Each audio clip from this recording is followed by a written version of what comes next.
Hello दोस्तों, स्वागत है आपका मेरे YouTube channel study with Wasim. पिछली वीडियो में हमने हिंदी से संबंधित हिंदी भाषा का विकास एवं बोलियों से संबंधित कुछ महत्वपूर्ण प्रश्नों पर चर्चा की थी। उसी क्रम को आगे बढ़ाते हुए आज की वीडियो शुरू करते हैं। आज का पहला प्रश्न है, दाजू रचना है शेखर जोशी की। भक्तिन महादेवी वर्मा की किस विधा की रचना है? संस्मरणात्मक रेखा चित्र। एक कहानी यह भी कि रचनाकार हैं मन्नू भंडारी। जैसे उसे याद हो उसका बचपन, जब वह नौसिखिया था। ये पंक्तियाँ किस कवि की हैं? मंगलेश डबराल की। उधो तुम अति बड़भागी, ये पंक्ति किस कवि की है? सूरदास। इनमें से सबसे पुरानी भाषा कौन सी है? संस्कृत। भक्तिन के रचनाकार कौन हैं? महादेवी वर्मा। पश्चिमी जर्मनी पर एक उड़ती नज़र संस्मरण संग्रह के रचनाकार कौन हैं? मनोहर श्याम जोशी। काव्य रचना कुकरमुत्ता के रचनाकार हैं सूर्यकांत त्रिपाठी निराला जी। आपका बंटी किस विधा की रचना है? उपन्यास।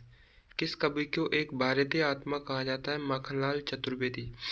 सूर्यकांत त्रिपाठी निराला निम्न में से किस पत्रिका का संपादन किया? मतवाला। मनोहर श्याम जोशी की सिल्वर वेल्डिंग कहानी का मुख्य पात्र कौन है? यशोधर बाबू।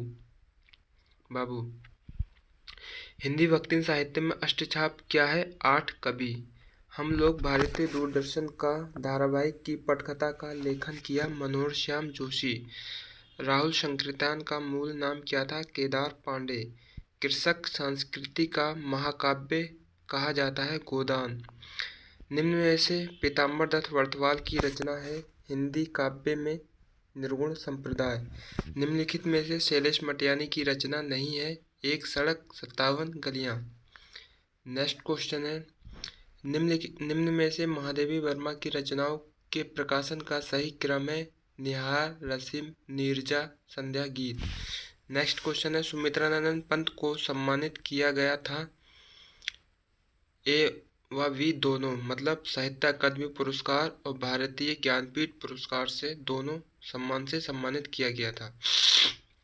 बहुमुखी प्रतिभा का धनी व्यक्ति जिसने प्रेम, रेडियो, टीवी, वृत्तचित्र, फिल्म, विज्ञापन संप्रेषण का ऐसा कोई माध्यम नहीं जिसके लिए उन्होंने सफलतापूर्वक लेखन कार्य न किया हो, वह व्यक्ति निम्न में दिए गए विकल्पों में से है?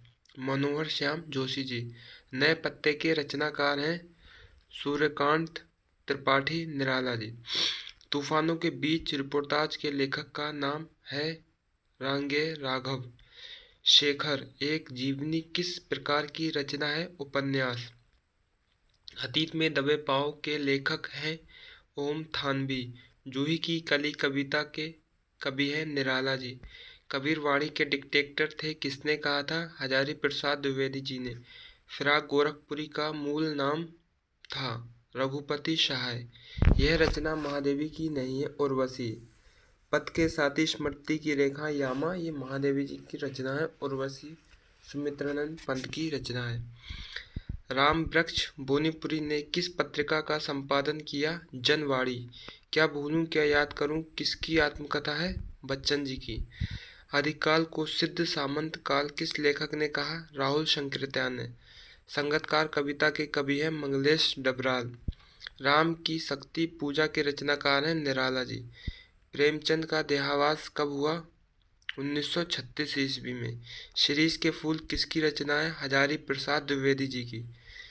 निम्न में से महादेवी वर्मा द्वारा लिखित रेखाचित्र कौन सा है? अतीत के चलचित्र। निम्न में कौन सा उपन्यास प्रेमचंद द्वारा रचित नहीं है?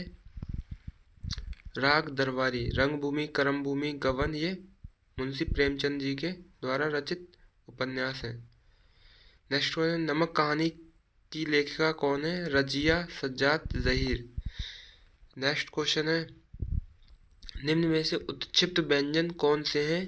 ए व वी दोनों, मतलब ड़ा और डा दोनों। हिंदी में स्पर्श व्यंजनों की संख्या कितनी है? 25। निम्न में से लुंठित व्यंजन कहा जाता है रा को। निम्न में कौन सा व्यंजन मूल व्यंजन नहीं है? छा। विसर्ग से बना शब्द कौन सा है? निष्प्रय। हिंदी शब्दकोश में अंगा व अंग आहा किस वर्ण के साथ आता है? अंग के साथ। हिंदी वर्णमाला में अंग और आहा क्या है? अयोग बहा। अयोग बहा शब्द कहा जाता है विसर्ग को। निम्न में अल्प प्राण व्यंजन कौन से हैं? अल्प प्राण व्यंजन है गा। निम्नलिखित में से अल्प प्राण वर्ण कौन से हैं? का और गा। इनमें से कौन सा व्यंजन अल्प प्राण है? चा। अल्प प्राण ध्वनियों का समूह कौन सा है? चा, जा, वा। कौन सी ध्वनि अल्प प्राण है? ता। निम्न में कौन एक अल्प प्राण ध्वनि है? का। निम्न में से अघोष अल्प प्राण ध्वनि कौन सी है? का, ता। निम्न व्यंजनों के उच्चारण में मुख से हवा निकलती है, मुख से कम हवा निकलती है, उनको अल्प प्राण कहा जाता है। प्रत्येक वर्ग का पहला, तीसरा, पांचवा व्यंजन कहलाता है अल्प प्राण। सभी महाप्राण व्यंजनों वाला वर्ग है खा, छा, ठा। स्पर्श व्यंजन कंठ्य ध्वनि अघोष और महाप्राण ध्वनि है खा। किन व्यंजनों के उच्चारण में हकार की ध्वनि विशेष रूप से सुनाई देती है? महाप्राण। निम्न में से महाप्राण वर्ण है था। हिंदी की स्पर्श अघोष महाप्राण दंत्य व्यंजन ध्वनि है था। कौन सी ध्वनि महाप्राण नहीं है? जा। निम्नलिखित में से कौन महाप्राण ध्वनि नहीं है? टा।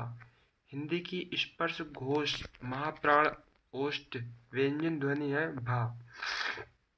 निम्न में कौन सा वर्ण सघोष महाप्राण व्यंजन है? झा। नेक्स्ट क्वेश्चन है, हिंदी के स्पर्श व्यंजन के पांचों वर्गों के दूसरे और चौथे वर्ण होते हैं महाप्राण व्यंजन। निम्नलिखित व्यंजनों में कौन महाप्राण है? ठा। प्रत्येक वर्ग का दूसरा व चौथा व्यंजन कहलाता है महाप्राण। निम्नलिखित में कौन सी सघोष महाप्राण ध्वनि है? घा। काकल्य वर्ण कौन सा है? हा। ए वर्ण क्या कहलाते हैं? कंठ तालव्य। गा का उच्चारण स्थान कौन सा है? कंठ। निम्न में कंठ ध्वनियां कौन सी हैं? का, खा। घा का उच्चारण स्थान कौन सा है? कंठ। ए के उच्चारण स्थान का नाम है कंठ तालव्य। वा का उच्चारण स्थान है दंतोष्ठ। किस वर्ग का उच्चारण स्थान कंठ तालु है? ए। निम्नलिखित में से हिंदी की कंठ ध्वनियां हैं हा। निम्नलिखित में कंठ ध्वनियां कौन सी हैं? का, खा। कंठ ध्वनि का उदाहरण है औ। निम्न में औष्ठ वर्ण कौन सा है? ऊ। दंतोष्ठ ध्वनि कौन सी है? वा। निम्न में कौन सी ध्वनि ओष्ठ नहीं है? ता। इनमें से अ का उच्चारण स्थान कौन सा है? कंठ ओष्ठ। नेक्स्ट क्वेश्चन, अ किस प्रकार के वर्ण है? कंठोष्ठ। कौन वर्ण ओष्ठ नहीं है? आपके आ। हिंदी की बा ध्वनि है ओष्ठ ध्वनि। हिंदी में माँ ध्वनि है ओष्ठ ध्वनि। उच्चारण की दृष्टि से बा ध्वनि है दंतोष्ठ। शा किस प्रकार के वर्ण है? मूर्धन्य। पा ध्वनि का उच्चारण स्थान है ओष्ठ। तो दोस्तों आज के लिए इतना ही। मिलते हैं अगली वीडियो में कुछ महत्वपूर्ण प्रश्नों के साथ।